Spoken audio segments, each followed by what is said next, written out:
going? Yeah. Alright, but I don't know what to talk about. I mean, just say exactly what you were telling me. I forgot what we were talking about. You're like, France this. You're like, we're keeping the friends. Oh, yeah. Well, I was saying it's good to have a bottle of wine. Oh, but speak loud though. If we're making this video like that, it's cool to have a bottle of wine like we're doing. Like, right here is the red wine to show that the French way of living still has practicality. You know, we value this style of doing things because we've seen it. I mean, it's different. But even tonight, I went to buy this wine to share with people and they thought it was a little bizarre, but they appreciated it. But they said like, oh, you have wine tonight? It's a little weird, you know, because it's rare to have wine with friends in Michigan. Normally it's beer here.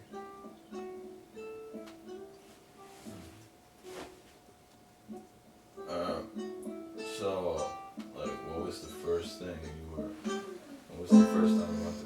What happened the first time? What happened when your territory became French? What happened when my territory became French? Yeah. What happened when our territory was French? Yeah. Yeah, it was a redefinition. Wait, hold on. I gotta record this with. Complete redefinition of what it means to have territory, but also property. Because the way you have a beer, like, you remember we bought all those beers. We went with the guitars in Paris with Salvo. Yeah. So we bought these big beers, like big, maybe 20-ounce Heineken bottles.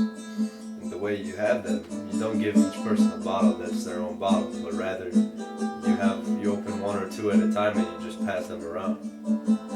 So it's different. And like anytime someone has a bottle of Coke or a bottle of anything, just anything, food, cigarettes, you share them. You know what I'm saying, right? Like it's very common to ask somebody for a cigarette. It's no big deal at all. And how important does your redefinition of territory become? Well, it's just because it was a first. It was a first exposure to that. So it was surprising at first, but now I mean, it's normal. Here is where, the whole theme of what I've been discovering is that this is a society of people that's living in an insane way that's actually harmful. So, people say stupid American. That should be the theme of what we're talking about here. Why is stupid American a phrase that people around the world know and understand what that means? To me, that's troubling to me because I'm American and they say stupid American is a common thing. Well, yeah, it's common for a reason because, yeah, Americans are stupid. But I don't think the word is specific enough. But what was the word even invented in the first place? Well, it didn't exist in the 60s, that's for sure. Really? Because it defines the whole country sometimes. Yeah. But it's only in the past 10 years that this phrase started coming to be. So, yeah, in the 60s, people were looking up to Americans because San Francisco, the folk, shit, all this stuff that was going on, people were questioning the society. But right now, people are just sticking to it like glue.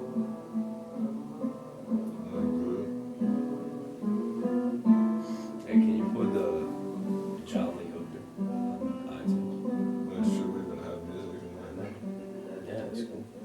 But what about with the editing though? We need to have the voices perfect. Okay. So I'll just take away all the music. Well, let me get back to my document. Hold on, don't move.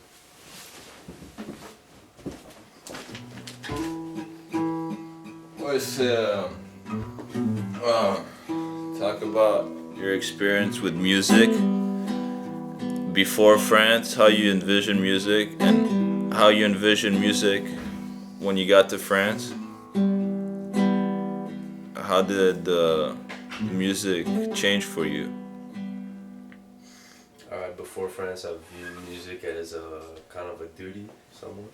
It was just something that made me gave me worth. So I was not worthless because of music, because I had like the ability to make music. So, and also it just connected me to other people, everything. So in my school, like high school, everything.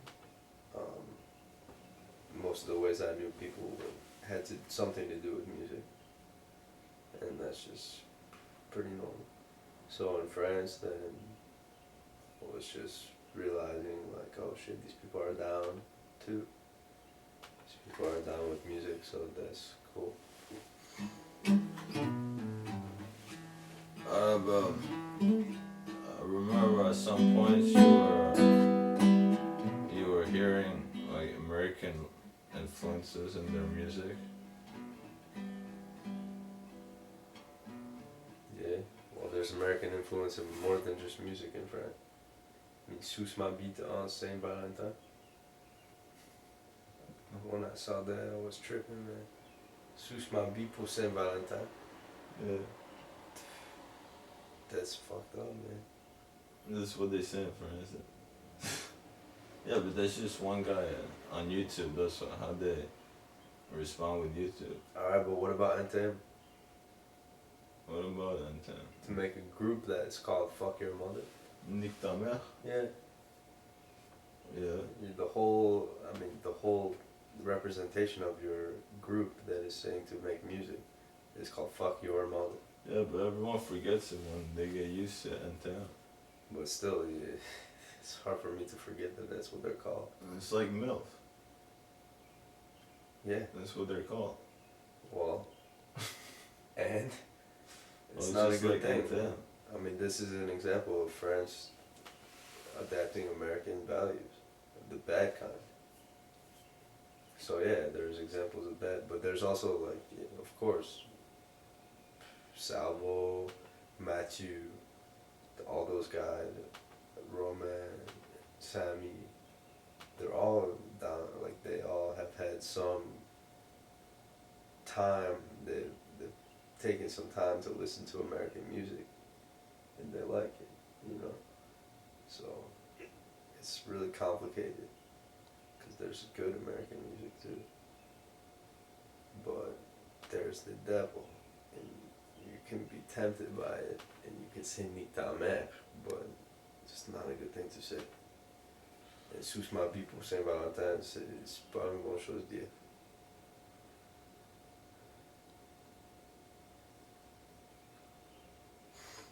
Mais tu sais ce que j'ai dit, hein. What about when you were trying to communicate with someone who didn't speak your language? Like Antoine. What was Antoine representing for you? Because you had no idea Alright. what his lifestyle is, what he thinks, Yeah. what he could be paranoid of you. And I didn't even think about that shit, man. The only thing I was thinking about, like the first few weeks in France, I was just noticing these crazy outcomes of experiments. So I could just say something like, shit, I don't know.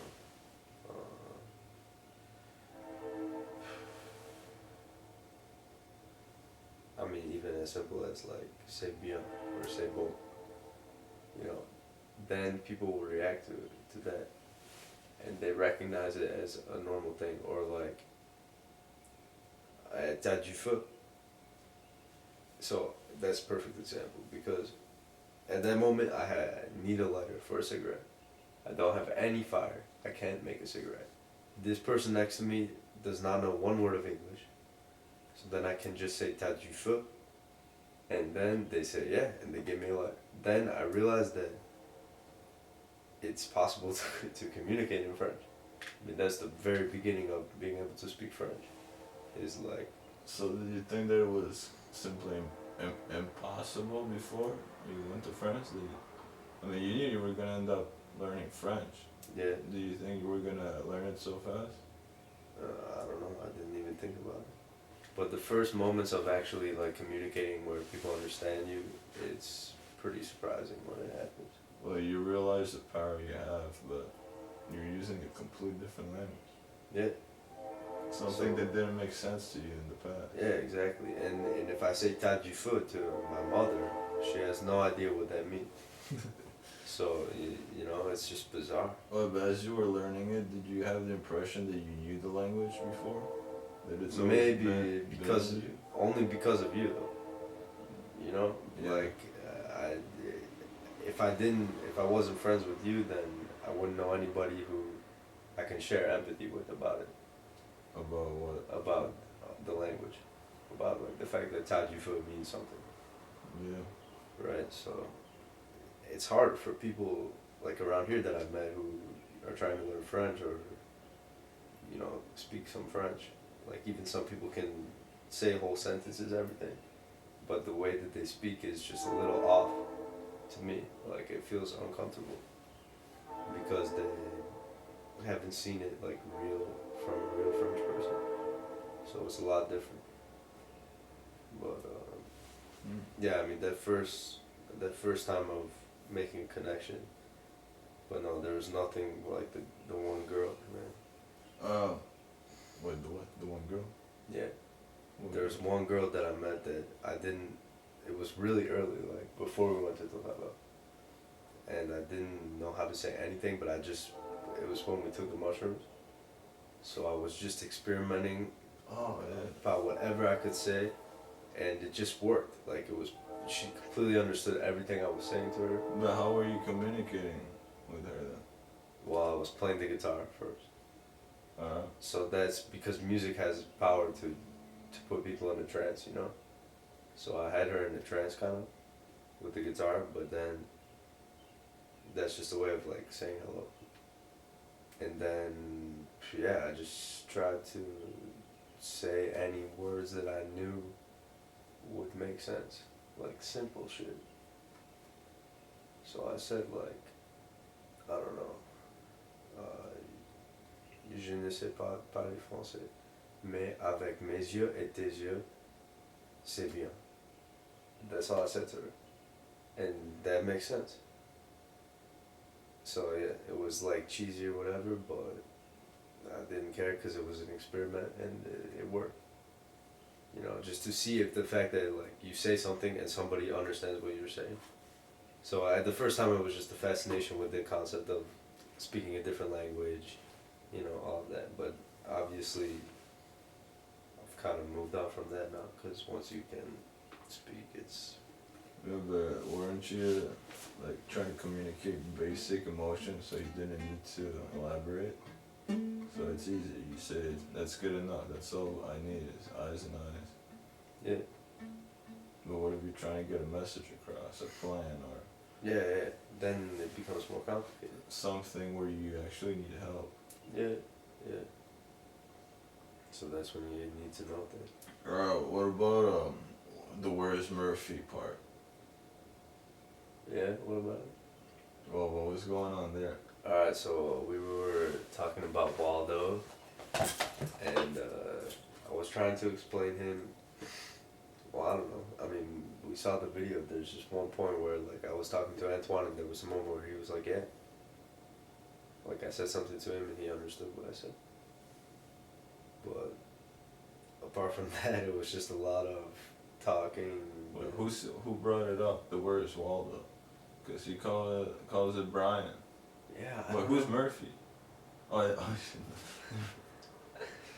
Oh yeah, where's Murphy? Oh, that's how it started. Never mind. Where's Brian? But I don't know. Wait, how did this start? Because I said Murphy, and then Antoine was like, "Where's Murphy?" And then, "Where's Brian?" And you're like, "Where's Waldo?" Oh no. Okay, so both of you and Antoine, although from different cultures, obviously knew exactly the where is A person. person's name. And you Game, include it. and you gotta find that person. Where is Yeah, it's Tara? pretty- Where is Pretty random. Brian? And you Yeah. had where is Waldo, the American part. Yeah. But in France, there's the equivalent. Where is Brian? So you guys were But is Communications. Briand a real French name? what? Briand? Brian. Brian. Well, it's typically Anglo, I guess. Yeah. So where is Brian? They give him the name Brian in France. No, because he probably learned it in school. Oh, in English class. Yeah, where's Brian? Like the ceiling is up, the walls are down. Type of Okay, shit. yeah, it's different. Where's Waldo's different? See, Antoine's been trying to learn English for what, 8 years now, and he can barely get anything across. But that's because he doesn't want to. And I mean, he knows you, so if he really wanted to, he could just try to learn from you. yeah, but that shows something about the system of education, how they're trying to teach him French, how they're trying to teach him English, a foreign language. And some people, like Romain, he can get stuff across. Yeah, he can speak English. But still, I didn't even speak English with woman. We spoke Spanish. Like in the beginning, when we were trying to talk to each other, we just spoke Spanish. With Romain? Yeah, because we both knew some, and then it brought us to an equal ground. Because if I tried to speak French, then I was like, you know, very inferior. And if he spoke English, then he was very inferior to me. So he couldn't say a lot. But if we both spoke Spanish, then it was something that we were both unfamiliar with. But also we could communicate with it pretty well. But that was only when it was just me and him chilling, you know.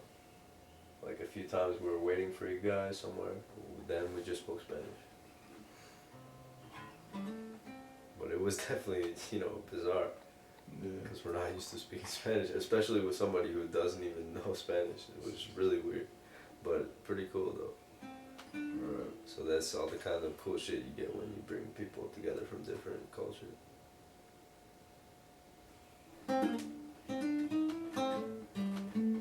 We're gonna put the film out. See that? What is there to put? What about when Luca has the megaphone? It's like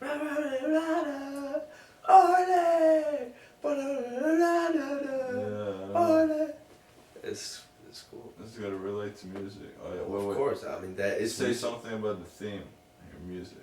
If the theme is music, then you have a great theme.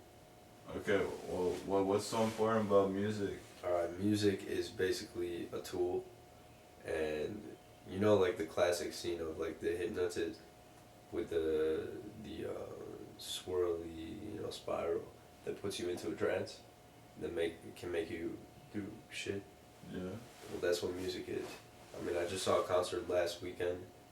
The people who were in the audience, they came just, you know, nice society, going to the concert, everything. Then they're sitting in their chairs. By the end of the concert, they were running around like animals. There were like 100 people on stage.